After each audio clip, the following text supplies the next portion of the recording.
Right. And here's the thing too. And this is something that I've been saying for the longest time.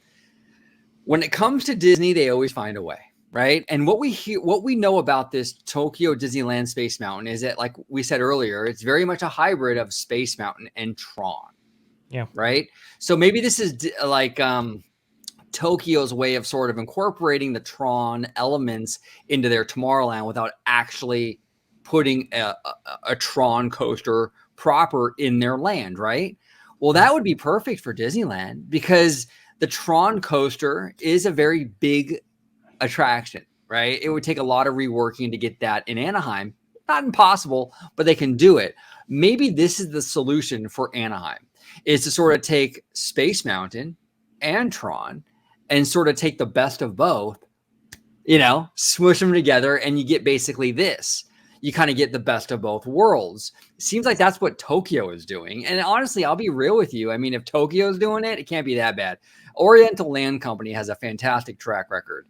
And they're already doing the R&D, the research and development on this. And I don't know the legalities necessarily of like borrowing stuff from Tokyo. I don't know if there is like I think there is kind of a grace period in which they have where they don't necessarily allow other parks to copy what they do, but maybe they'll work something out, because I think that might be a good kind of compromise. Maybe we don't get TRON, but we get sort of this TRONified Space Mountain. I don't know. Or it may be something as an updated Tomorrowland, but it may not even be this kind of architectural style. It may be something maybe similar, but not exactly of what Tokyo is doing. Because I do know, as I said, as you had mentioned, OG, they do have a grace period, because I know that has happened with the Beauty and the Beast attraction. And that's kind of like the thorn in the haystack, so to speak, because as much as we would want Beauty and the Beast, I think if Disney wanted to do a replica of that, they would have to wait an X amount of time to do so. So I think if they're mentioning an anticipation of a brand new Tomorrowland before this one even breaks ground, so to speak, in Tokyo, it may be a different Tomorrowland, but not necessarily the one that Tokyo is doing. Yeah, I mean, usually with those exclusivity deals that they give for these international parks, usually it's about 5 years. Okay. I think Walt Disney World News today was giving a timeline for this kind of Tomorrowland concept that they had initially heard. This, I guess, was before the events of 2020, so who knows what the status of this might be. But they were suggesting a timeline of anywhere between 2025 2026. We know, I think Tokyo's Tomorrowland redo might be 2027. Is that right? Kind of roughly. I mean, maybe it incorporates some aspects from Tokyo's, but right. But like George said, maybe it's different enough so they can incorporate it on a sooner timeline. I mean, redoing Space Mountain makes sense for Tokyo, because I mean their track, I think the opening date of Tokyo Disneyland was like, what, 1984, 1986, somewhere around there. I believe Space Mountain was an opening day attraction. It kind of makes sense that they would want to redo their Space Mountain from the ground up, simply because their track is at that point in its lifespan.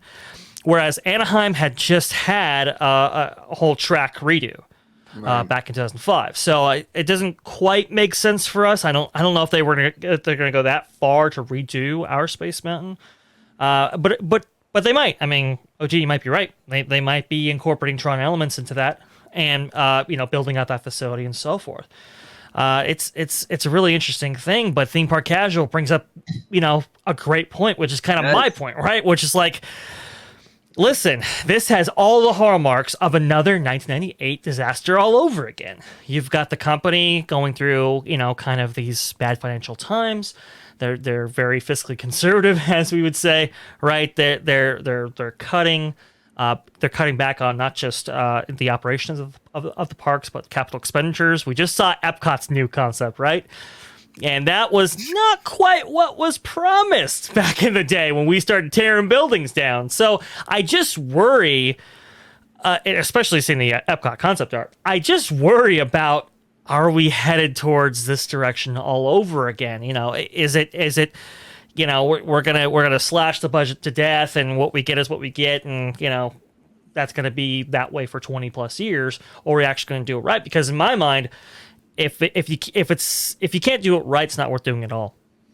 No, 100%. And here's the thing too, when it comes to budgetary stuff, if Disney, because everything's going on right now, like you said, it's a perfect storm with the economy. We're coming out of the pandy, all this stuff, right? Disney's looking to cut. Okay, fine. If Disney's going to do Tomorrowland on a limited budget, and this might be unpopular, but this is just how I feel, then at least put all of the money, like every dime, into giving us a unified Tomorrowland aesthetically. Don't worry about what's inside the buildings necessarily, but right now, just spend every single dime on creating a Tomorrowland that looks unified, cohesive, and impressive, right? And like what you see here with the Tokyo stuff.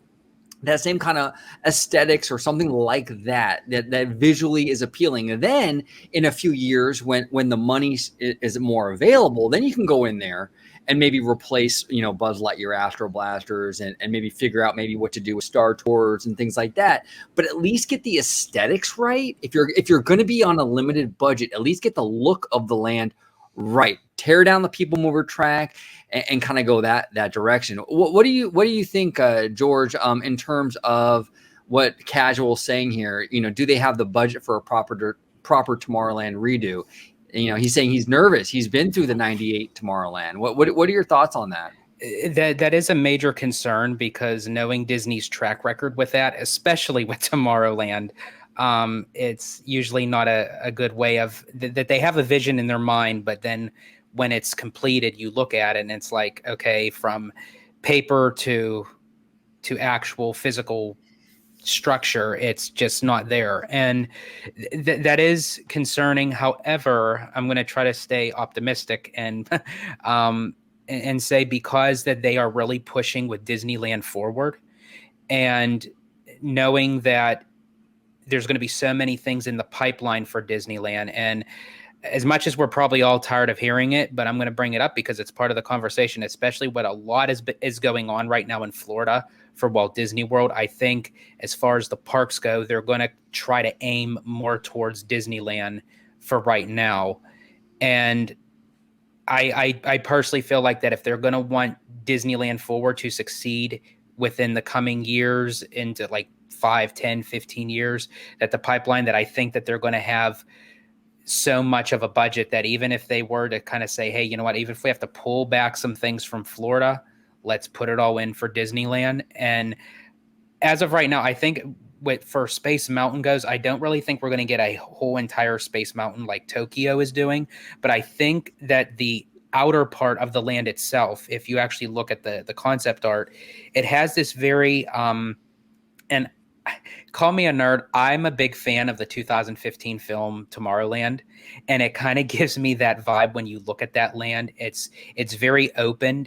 You have like a lot of walking space, but yet when you look at the planters and the little sections, it matches to what the look of Space Mountain is. And I think that if Disneyland and Anaheim kind of connects to that and hones into what Tokyo's vision is, I think that they could potentially do a good Tomorrowland that we all could say, hey, this is really worth it. But Disney has to be able to say, we're going to put the money in, because we also know what happened with DCA 1.0 compared to Tokyo Disney Sea.